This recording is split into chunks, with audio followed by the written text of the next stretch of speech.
Hello everyone, welcome to our YouTube channel R Square Pathshala. My name is Ravi Sani.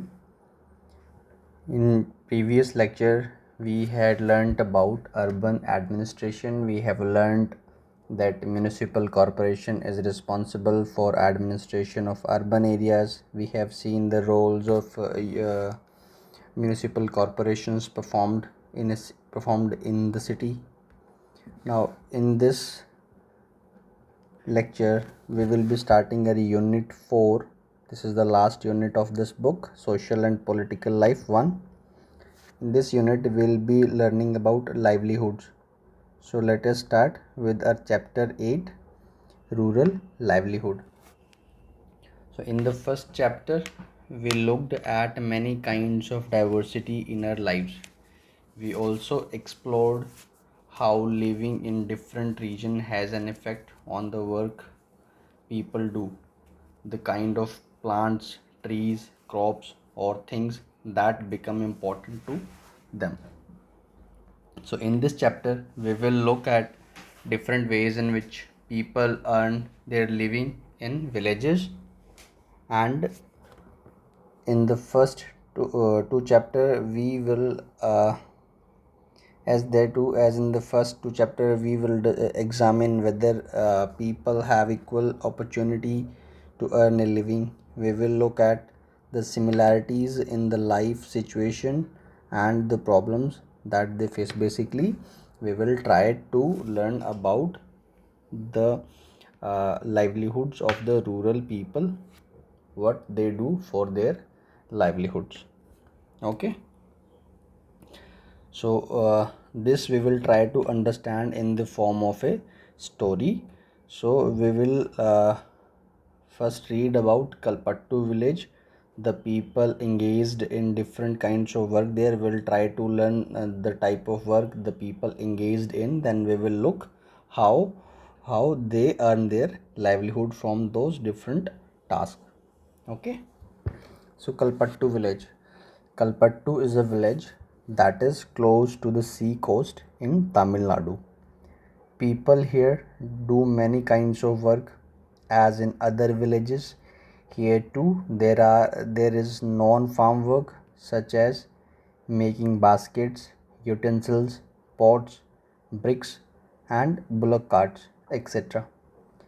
There are people who provide services such as blacksmith, nurses, teachers, washermen, weavers, barbers, cycle repair mechanics, and so on. There are also some shopkeepers and traders. In the main street, which looks like a bazaar, you will find a variety of small shops such as tea shops, grocery shops, barber shops, a cloth shop, a tailor, and two fertilizer and seeds shops.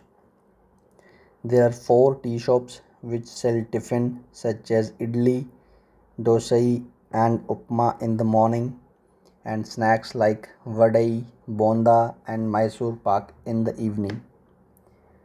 Near the tea shops, in a corner, lives a blacksmith family whose home serves as their uh, workshop. Next to their home is a cycle hire and repair shop. Two families earn a living by washing clothes. There are some people who go to nearby town to work as construction workers and lorry drivers. So basically, up till now, we have seen different kinds of work. For example, like people engaged in making of baskets, utensils, pots, bricks, and bullock carts. There are also group of people who provide different types of services like blacksmith, nurses, weavers, teachers, barbers, cycle repair mechanics. There are shopkeepers and traders too. Okay, there are people who run their small shops like tea shops, grocery shops, barber shops, and a cloth shop, etc. So people in the village are engaged in different kinds of work. Some are engaged in manufacturing of different products, and some are providing different types of services of daily use, and some owns their small shops and work on that. in that. So the village is surrounded by low hills. Paddy is the main crop that is grown in irrigated lands.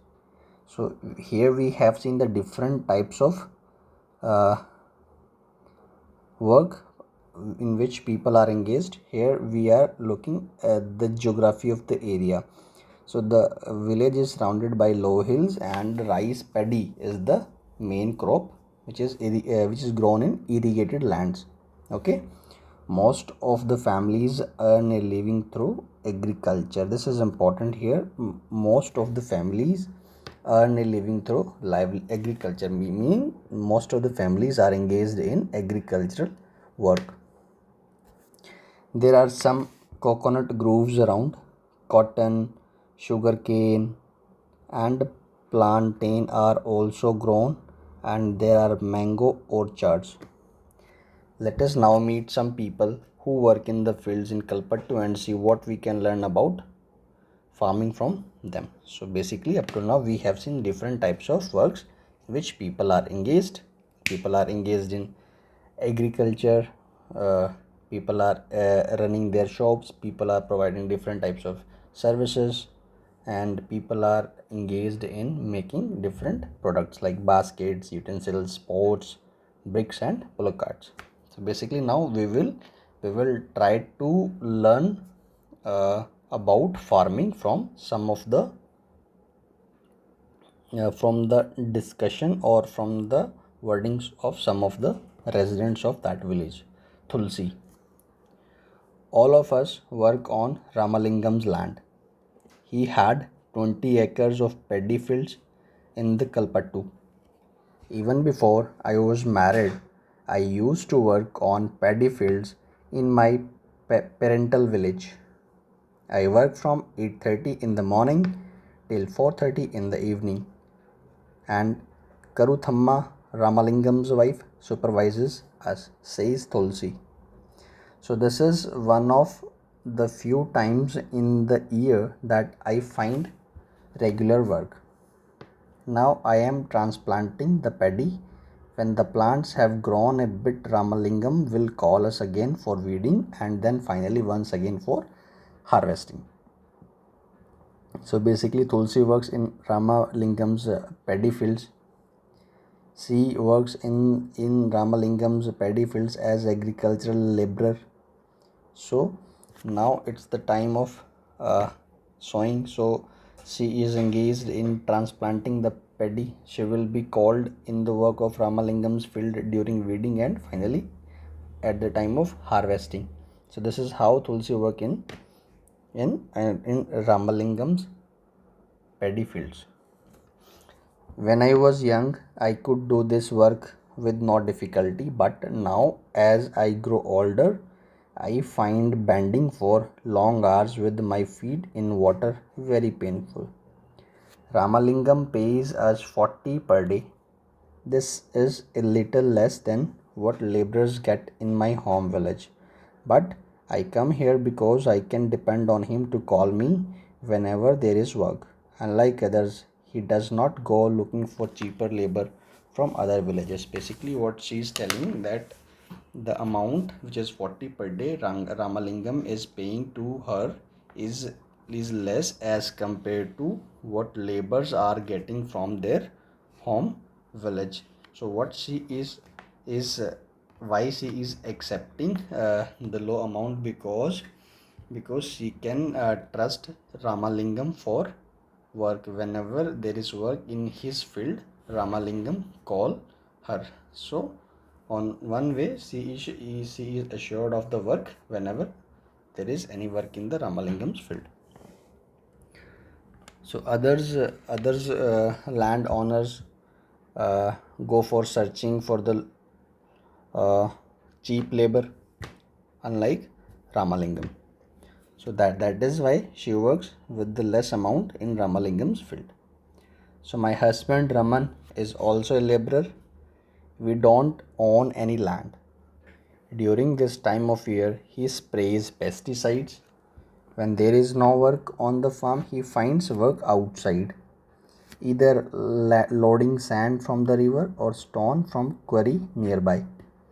This is sent by trucks to be used in nearby towns to make houses. So apart from working on the land, I do all the tasks at home. I cook food for my family, clean the house and wash clothes. I go with other women to nearby forest to collect firewood. About 1 kilometer away we have a village borewell from where I fetch water. My husband helps in getting materials such as groceries for the house, sorry. So our school going daughters are joy of our lives. Last year one of them fell ill and had to be taken to the hospital in the town. We had to sell our cow to pay back the money we borrowed from Ramalingam for her treatment. So basically from Tulsi's story what we have learned, she is an agricultural laborer who works in the agricultural fields. Her husband also a laborer. So during the time of crop sowing, he also works in the field. But apart from that, he also works some casual labor in for sand or in the river or in the quarry nearby. Apart from this agriculture labor, Tulsi also work at his home. She cook food, she clean the house, wash clothes, bring water from 1 kilometer, and she also collect firewood from the nearby forest. So this is how they earn their living in day-to-day life. So as you saw in Tulsi's story, poor families in rural area often spend a lot of time every day collecting firewood, getting water and grazing their cattle. This is a typical rural livelihood. Okay, even though they do not earn any money from these activities, they have to do them for their household. So they work in their homes, they are not getting any money for that, but they have to do that work for their household, for their family. Okay, so the family needs to spend time doing this as they are not able to survive on the little money they earn. Okay, so nearly two-fifths of the rural families, near about 40% of all rural families are agricultural laborers in our country. About 40% of rural families are agricultural laborers. There are some who have small plots of land while others like Tulsi are landless. Not being able to earn money throughout the year forces people in many rural areas to travel long distances in search of work. This travel or migration takes place during particular season. So when people do not find any work in a particular place in a particular season, they have to travel to other places in search of work for their survival, for their earning. Okay, so like we have read Tulsi's story, now we will read or read Sekhar's story, and then we will try to learn how Sekhar earned his livelihood. We may have to carry this paddy to our house. My family has just finished harvesting our field. We don't own much land, only 2 acres. We have seen Tulsi, she was landless, but here Shekhar, they have only 2 acres. They have small agriculture land, only 2 acres. We managed to do all the work on our own. At times, especially during the harvest, I take the help of other small farmers and in turn help them harvest their field. So it's a mutual understanding. He works on others' field and help them, and others also work in his field to help him. Okay. The trader gave me seeds and fertilizer as a loan. To pay back this loan, I have to sell my paddy to him at a somewhat lower price than what I would get in the market. So basically, he takes seeds and fertilizer as a loan, and in return he has to sell their paddy to that moneylender. So obviously moneylender gives him a price which is slightly less than the market price. So he has sent his agent to remind farmers who have taken loans that they will sell the paddy only to him. I will probably get 60 bags of paddy from my field. Some of this I will sell to settle the loan. The rest will be used in my home. But whatever I have will last only 8 months, so I need to earn some money. I work in Ramalingam's rice mill, and here I help him collect paddy from other farmers in the neighboring villages. So we also have a hybrid cow whose milk we sell in the local milk cooperative. This way we get little extra money for our everyday needs. So basically Sekar has 2 acres of land. He grows crops on his field by taking seeds and fertilizer on loan, and in return he has to sell his production to the moneylender at a lower rate. The balance production, after settling the loan for seeds and fertilizer, the balance production he uses at his home, but that production is adequate for only 8 months. So for the balance period he has to earn his livelihood. So he works in Ramalingam's rice mill, so to earn money for their livelihood for the 4 months.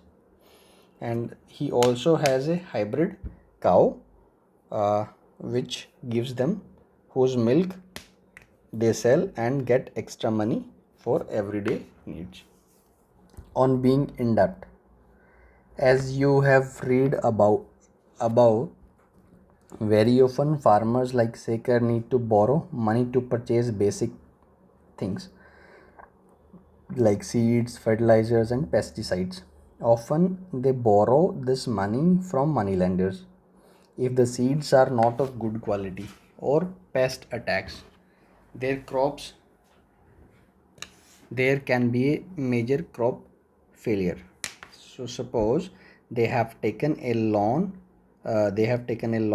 for seeds, fertilizer and pesticides from moneylender, and suppose the seeds are not of good quality and their crop destroyed due to some any climatic reason, due to less rain or any other reason. If their crop fails, then the crops can be ruined by monsoon also. So when this happens, farmer sometimes are unable to pay back their loans and they probably go in distress. So this loan can also be a distress to farmers if their crop fails, because they were not able to pay their loans back. Okay. So, and for the family to survive, they may even have to borrow more money. Soon, the loan becomes so large that no matter what they earn, they are unable to pay. Okay. Suppose they have taken seeds and fertilizer on loan, and they, due to any reason, their crop fails. So, number one, they are not able to pay back their loan. Second, for the next season they have to again take loan and they need to borrow more money. So in that way the loan becomes so large that no matter what they earn, they are unable to repay the loan. So this is when we can say they are caught in debt. In recent years, this has become a major cause of distress among farmers, and because of this, there are so many instances like farmers committing suicides. So such incidences are increasing day by day because of the farmers distress, and distress is particularly because of the heavy debt on them and they are not able to repay that debt. Ramalingam and Karuthamma. So, in addition to land, Ramalingam's family owns a rice mill and a shop selling seeds, pesticides, etc. For the rice mill, they used some of their own money and also borrowed from the government bank. They buy paddy from within the village and from surrounding villages. The rice that is produced in the mill is sold to traders in nearby towns. This gives them a substantial income. So Ramalingam's earning is he is the landowner. He has a rice mill. He has a shop for seeds and pesticides. He sell the paddy from the rice mill to the nearby towns and earn a substantial income from all those activities. Okay, wait a second. Now we will learn about agricultural laborers and farmers in India. In Kalpattu Village, there are agricultural laborers like Tulsi and many small farmers like Sekar and a few big farmers like Ramalingam.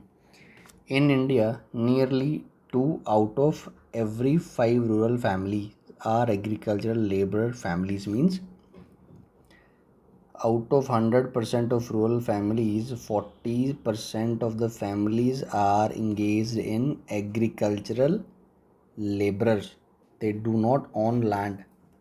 All of them depend on the work they do on others people's field to earn a living. Basically, they work on others' field and earn their livelihood. Many of them are landless and others may own very small plots of land, like the case of Sekar. Sekar owns 2 acres of land but yet work for their livelihood. So, in case of small farmers like Sekar, their land is barely enough to meet their needs. So, in India, 80% of the farmers belonging to this group.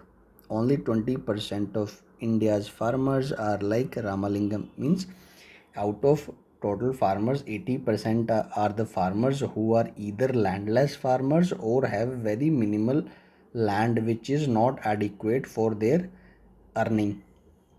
So, and the rest 20% are the landowners like Ramalingam, as we have seen in the above pages.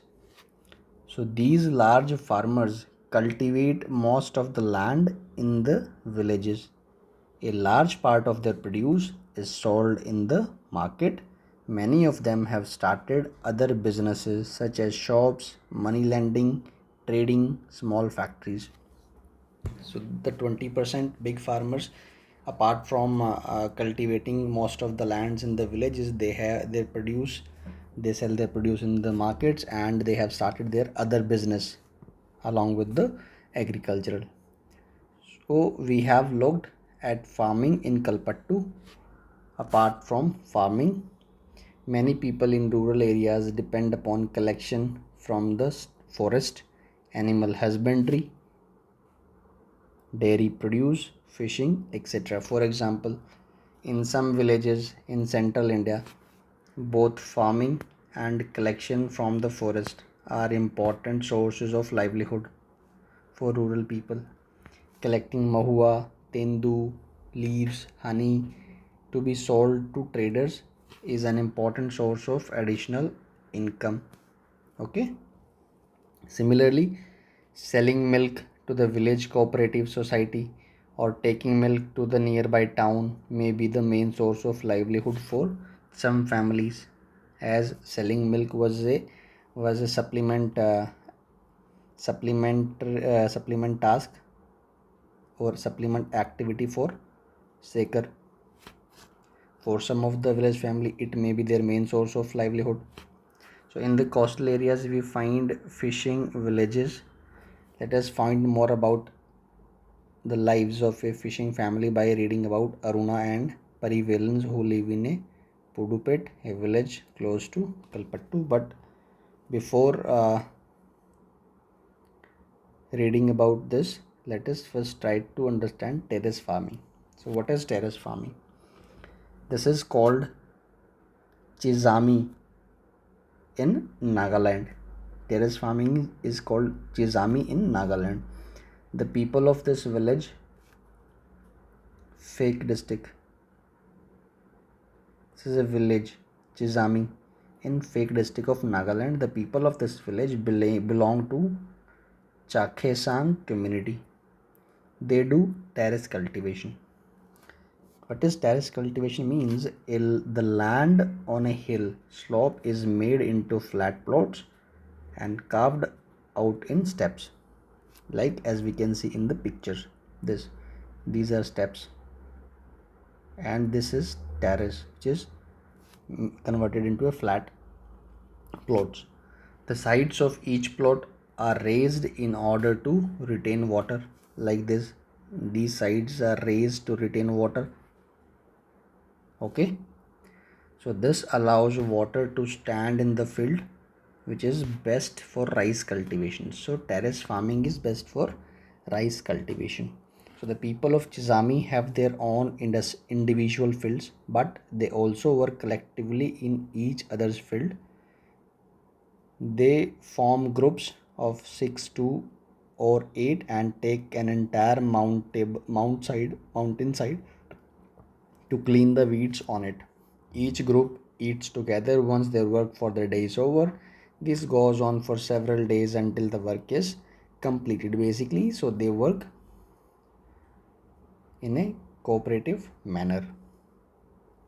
Then now let us read about Aruna and Parivelan's story. So not very far from Kalpattu is the village of Pudupet. People here earn their livelihood living by fishing. So fishing is the main source of livelihood in this village. Their houses are close to sea, and one finds rows of catamarans and nets lying around. At about 7 o'clock in the morning, there is a lot of activity on the beach. This is the time when the catamarans return with their catch, and women gather to buy and sell fish. My husband, Parivelan, my brother, and my brother in law returned today late. I was very worried. They go to the sea together in our catamaran. They said they were caught in a storm. I have kept aside some fish for the family. I will auction the rest. The money I get from the auction will be divided into 4 shares, one each for each person who went fishing, and the fourth is the one is for the equipment. Since we own the catamaran engines and nets, we get that share too. So we have taken a loan from a bank and purchased an engine which is fixed on the catamaran. Now they go far into the sea so that they can get a better catch. The women who buy fish here will carry them in the basket to be sold in the nearby villages. Then there are others like traders who buy for the shops in the town. I'll only finish this auction by noon. In the evening, my husband and our relatives will untangle and repair our nets. So, early tomorrow morning, around 2 a.m., they will set out to sea again. Every year, for at least about 4 months during the monsoon, they cannot go to the sea because this is when the fish breed. So, during these months, we survive by borrowing from the traders. Because of this, later on, we are forced to sell the fish to that trader and cannot do our auction. So, those lean months are the most difficult for the fishing family or the community. Last year we suffered a lot because of the tsunami. So rural livelihood. So what we have learned from this story is that the villages in the coastal area are dependent on the fishing. So fishing is their main source of livelihood, and they do this whole the year except for the monsoon season, because the monsoon season is the breeding period for the fish, and in that lean period they have to depend on trader for their livelihood or for their survival. And later on, when the fishing season starts, they have to sell their fishes to the trader, and they cannot sell because they were dependent on the trader helped their families. Now they have to sell their fishing to that trader. So people in rural areas earn their living in various ways, as we have seen earlier. Some were providing services, some were involved in making different types of products. Some work as agricultural laborers. Some runs their shops. Some were engaged in fishing activities. Some work on farm, while others earn their living on non-farm activities.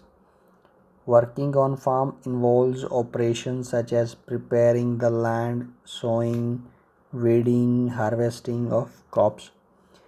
We depend on nature for the growth of these crops. Hence, life revolves around certain seasons.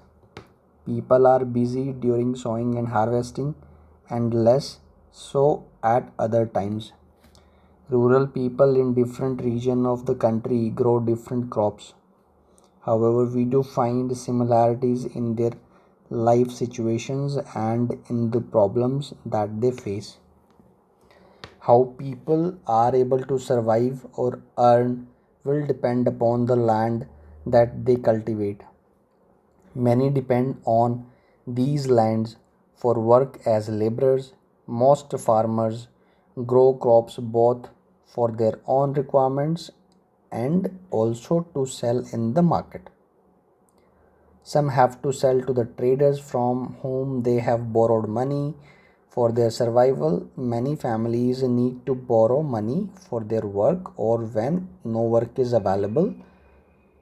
There are some families in the rural areas which thrive on large acres of land, business, and other activities. However, most small farmers, agricultural laborers, fishing families, craft persons in the villages do not find enough work to keep them employed throughout the year. So this was all in this chapter. I hope you are clear with this chapter. You are clear with the different types of work the rural peoples are engaged in to earn their livelihood. When the work is not available, they are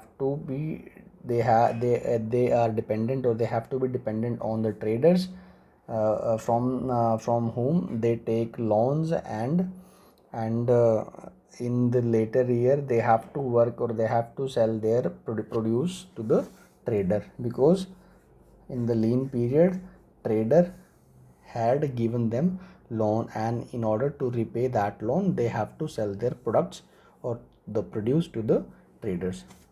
Okay, so I hope this chapter is clear to you.